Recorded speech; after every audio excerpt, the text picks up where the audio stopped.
والله والله بقول لكم صلى على النبي. والله والله جينا هنا اسكندرية بعد لف فرحي جايب أجرة سكتي. والله زي ما بقول لكم والشهر المحترم بعد لف فرحي جايبه أجرة سكتي من عيلة جوز.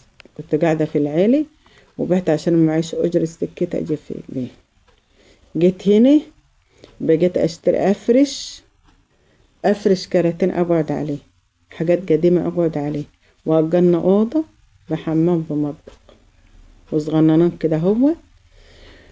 وجينا عملنا بنينا حياتنا مع نفسنا، لا بعنا لا عندنا أرض بعناها ولا عندي بيوت ولا خدنا جنيه من حماي، جنيه يوحد ربنا ما خدناه ولا عملنا حاجة. وصلوا على النبي وعملوا لله وربنا هو العالق. خدناش أي حاجة منه ولا جبنا أي حاجة ولا حد وقف معنا في حاجة. بقيت أشتغل أنا وجوزي وبقينا تعبانين وعملنا كفة مع بعض لما بنينا حياتنا بحياتنا مع نفسنا، والحمد لله. واللي معاها ربنا عمره ما هينضم أبدا. وغير كده كل واحد باصص لنا في حياتنا وفي عيشتنا. ليه ما بنعملش حاجة في حد ولا خدنا حاجة من حد، وربنا هو اللي يعلم لوحده. ما فيش أحن منه يحقدوا علينا. بس اللي عيالي احنا انا بقيت انا استخسر كل حاجة في نفسي، عايزة اربي عيالي احلى رباية واعلمهم احلى تعليم. انا عشان كل واحدة تسمع كلام امها والاب نستخسره احنا في نفسنا. انا وجوزي كل حاجة عشان نربي عيالنا، عشان ما فيش دخل لحد دلوقت، لا هو له قبض ولا انا ليا قبض ولا لنا اي حاجة. والرزق هو ربنا وشغال يحتبر على دراعه.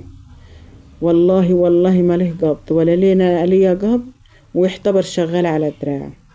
والحمد لله اللي بيقول ياخد ربنا من كومه ربنا مش بيسيبه. اللي ياخد ربنا من كومه ربنا ما بيسيبهوش ابدا.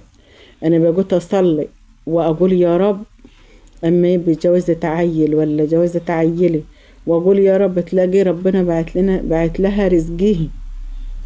لها رزقها من الغريب مش من القريب. القريب ما وقفش معاك ما ادكيش حاجة.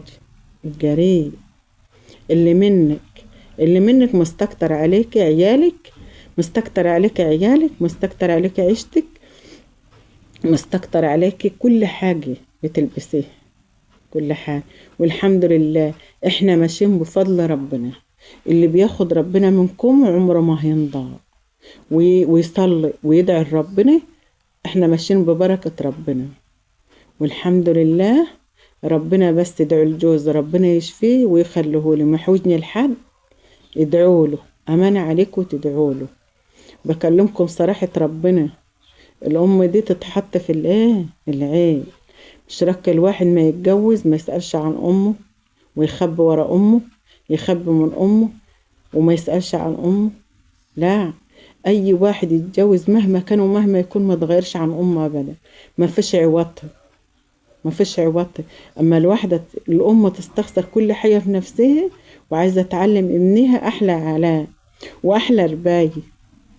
يعني انا كنت خاف على الصبيان اكتر من البنات كمان. كنت اجرب منهم واقول لهم اوعوا تمشوا مع حد يكون بيشرب سجاير، يكون يمشي كده يكون بيقول الفاظ وحشة ما تمشيش معاه. علمتهم احلى علاء والحمد لله. الف حمد والف شكر. اللي تمنيته من ربنا لقيته عشان قريبة من ربنا. اللي قريب من ربنا مش هينساها ابدا. والف حمد والف شكر. اتضح ان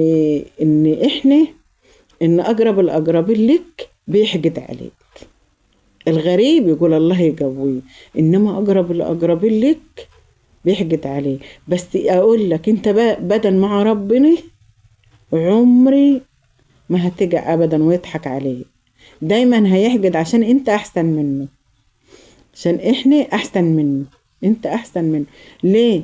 انت مع ربنا وتصلي وتصوم وبتحمد ربنا وبتحمد ربنا على اللي معاك، وما تبصش لإيد غيرك، ربنا مش هينساك، وعمر ربنا ما هينساك.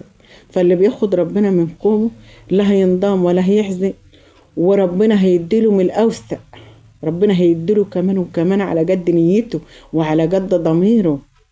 والحمد لله، وألف حمد وألف شكر لك يا رب.